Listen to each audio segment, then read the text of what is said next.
Hey everybody, welcome back to Buckaloo Financial, where we help you take control of your money and plan for the future. Today we're diving into a topic that's crucial for protecting your loved one's life insurance. We're gonna unpack the top 10 mistakes folks make, because believe me, I've seen them all. Stick around because this information could save your family a whole heap of heartache down the road. Let's get started. The first mistake I see folks making is plain and simple: procrastination. They think they've got all the time in the world to get life insurance. Listen, life throws curveballs, and the unexpected can happen at any time.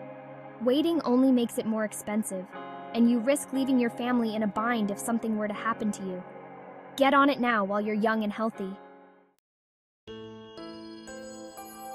Next up, choosing the wrong type of policy. There's term life and whole life, and they each serve different purposes. Term life is like renting coverage for a specific period, while whole life is like owning it. It builds cash value. Don't just blindly pick one. Talk to a knowledgeable professional to figure out what fits your budget and goals.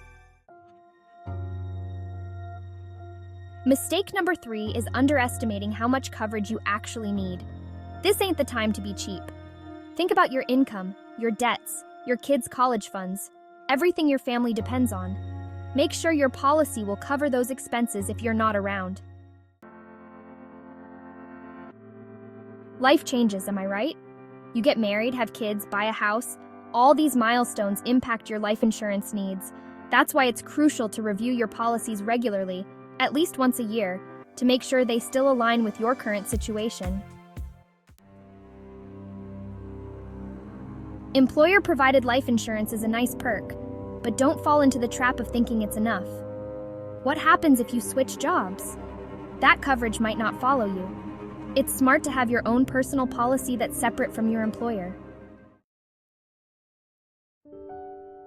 Don't overlook the beneficiary designation. This is where you name who gets the money when you're gone. Make sure it's up to date and accurate. You don't want any legal battles or delays when your loved ones need that money the most. Funerals ain't cheap, folks. Neither are medical bills and other end-of-life expenses. Factor these costs into your life insurance coverage to ease the financial burden on your family during an already difficult time. Social Security might provide some income for your loved ones, but let's be real. It's probably not enough to cover everything. Don't rely solely on government assistance. Life insurance can fill the gap and provide true financial security. Your health plays a big role in your life insurance premiums. If you've got pre-existing conditions, it's best to address them head-on and find a policy that meets your needs without breaking the bank. Don't try to hide anything. Honesty is the best policy. Just because you're retired doesn't mean you don't need life insurance. You might not have a paycheck anymore, but your loved ones still depend on you. Life insurance can provide for your spouse, cover final expenses, or even leave a legacy for your grandkids. There you have it, folks. The top 10 life insurance mistakes to avoid. Remember, getting life insurance is one of the most loving and responsible things you can do for your family. Don't wait, get started today. And if you found this video helpful, hit that like button and subscribe to our channel for more financial wisdom. Until next time, keep those finances in check.